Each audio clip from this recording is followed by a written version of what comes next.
Jeff Slauson here from 19 News Now at the 19 News Digital Desk. Plans for the Midway bike lane are moving forward. Now, this has been talked about essentially since 2011, and now the approvals have been put in place. The designs can start to be put together, ultimately leading to construction, hopefully starting in 2025. So we spoke with those that have been largely responsible for getting this built out and why this is so important and what this can do for the city once built.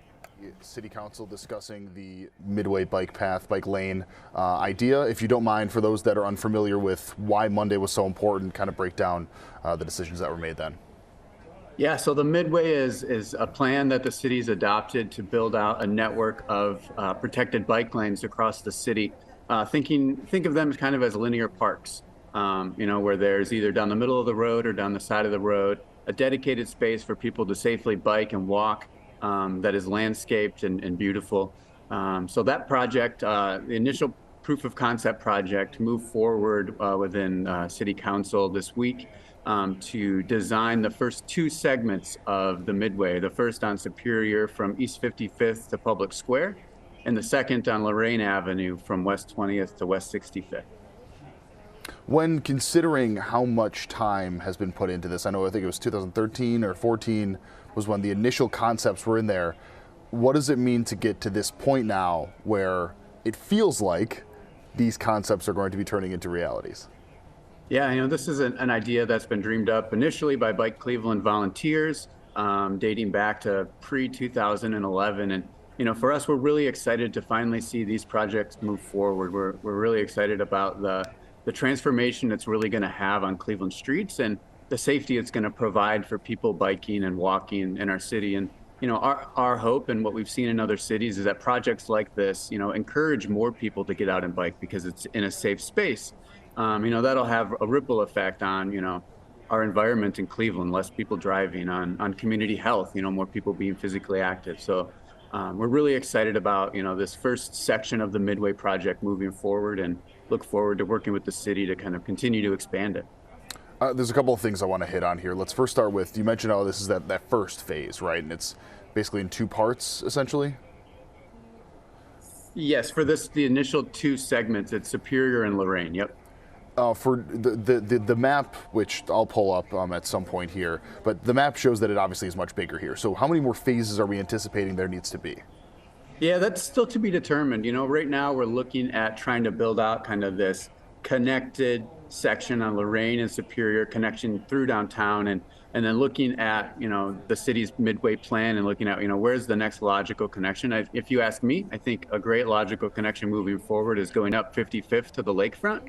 And then continuing out St. Clair to connect to MLK and the Harrison Diller Bikeway. So we're still, really starting to think of these things as a connected network that gets people from, where they are to a destination they need to get to.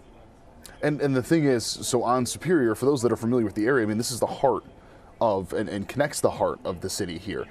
When you have something like that, how much can that be a game changer for people when the temperatures do get colder and they still do want to bike, and there is a designated spot for them to be able to do so?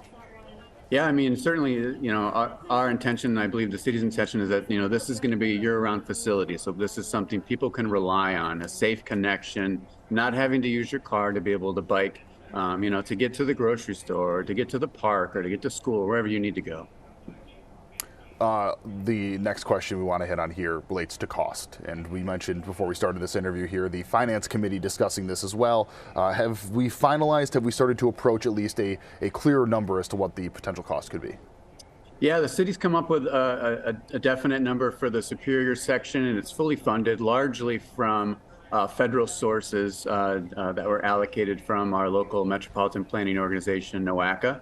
And the city's contribution is just a 20% local match that's required with the federal funds, which I believe it's around $4 or $5 million. To put that in perspective, though, this is not just a bike facility on one roadway in the city of Cleveland.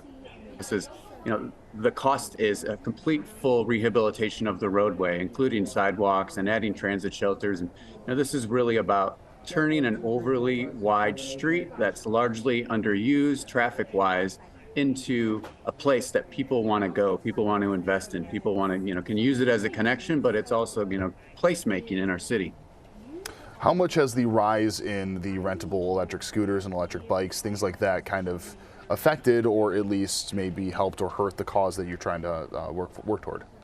Yeah, I think, any device that exists that gets people out of a car is a movement in the right direction, and by having electric scooters and electric e-bikes that people can use kind of as needed, it's good for, getting people access to those types of things so they can choose to bike or scoot over driving a car for, some of the trips that they may make.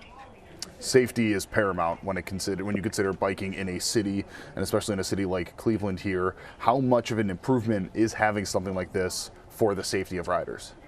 Yeah, I mean, it's a game changer. We have a couple small segments of protected bike lanes in the city of Cleveland, but this would be the first kind of full section, more than a mile linear of protected bike lanes. And, looking at other cities that are doing this type of work, we know that that's going to encourage more people to get out and ride. We know it's going to decrease crashes along the corridor, not just for people biking and walking, but for all road users, because it's going to be a lot calmer and organized situation on the road. As still in this planning phase, technically, right? We're for Superior and Lorraine, they're moving into the design phase. So there'll be some community engagement at the design phase level to see, what streets should kind of cross the Midway, which ones might need to be teed off, and kind of getting business and resident feedback around those details. Yeah, if anybody's been to a city that has some of these designated bike lanes, it makes a massive difference on many fronts here. The reason why I'm bringing up which phase we're in right now with that design phase, the natural question is when?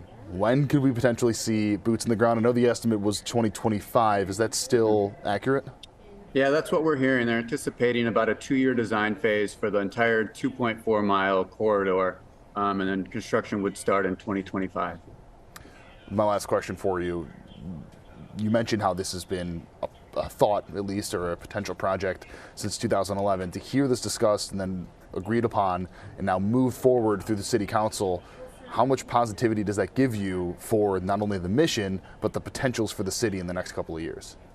Yeah, I mean, it's an exciting time, and there's a lot of really great projects moving forward in the city. These are the Midway, both Lorraine and Superior, 2 projects. There's also looking at a new project called the Memorial Bridges Loop, which would include a loop around downtown and around the River Valley, utilizing Lorraine Carnegie and Detroit Superior Bridge facilities.